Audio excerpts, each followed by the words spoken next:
The moment you cut sugar out of your diet for just 30 days, your body doesn't quietly adjust. It reacts like something major just changed its survival system. Because it has. At first, you might think sugar is just about sweets, desserts, or soda. But in reality, your body has been running on it in ways you don't even notice. From processed bread to sauces, cereals, and even healthy snacks, sugar is everywhere. So when you suddenly stop, the first thing that happens isn't improvement, it's resistance. During the first 24 to 72 hours, your brain basically goes into withdrawal mode. Sugar triggers dopamine, the same chemical linked to reward and motivation. So when you remove it, you might feel tired, irritated, or even slightly anxious. Some people describe it like a fog in the brain, where focus becomes harder and cravings feel unusually intense. This isn't weakness, it's chemistry resetting. But then something interesting starts happening around day 4 to day 7. Your energy begins to stabilize.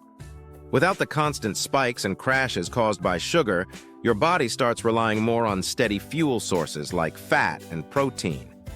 That mid-afternoon crash that used to hit you hard, it starts fading. Your focus becomes more consistent, even if it feels subtle at first. One of the biggest changes happens in your metabolism. When you stop eating sugar, insulin levels begin to regulate more efficiently.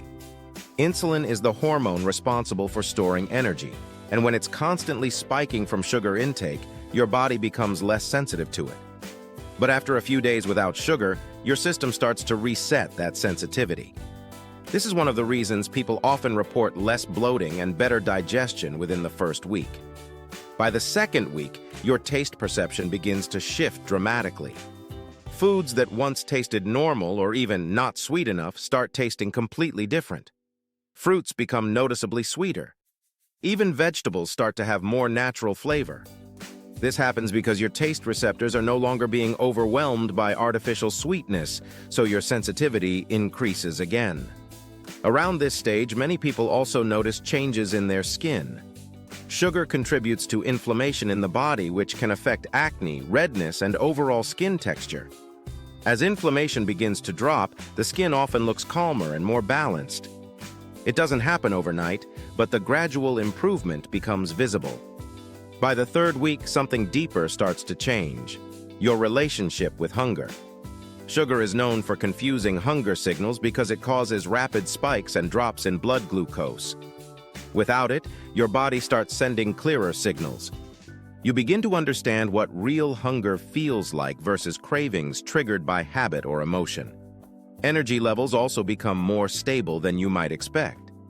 Instead of relying on quick bursts of sugar-fueled energy, your body becomes more efficient at using stored energy. This can make physical activity feel easier and less draining over time. Then you reach the final stretch, day 30. At this point, your body has gone through a full metabolic adjustment. Cravings don't disappear completely for everyone, but they lose their control over you. You're no longer reacting automatically to sugar stimuli. You're choosing. Mentally, many people describe feeling more clear. Not because sugar was directly harming intelligence, but because the constant cycle of spikes and crashes no longer disrupts focus and mood throughout the day. And perhaps the most surprising part is this: once you go 30 days without sugar, going back doesn't feel the same. Foods that used to feel normal suddenly taste overly sweet. Your baseline has shifted.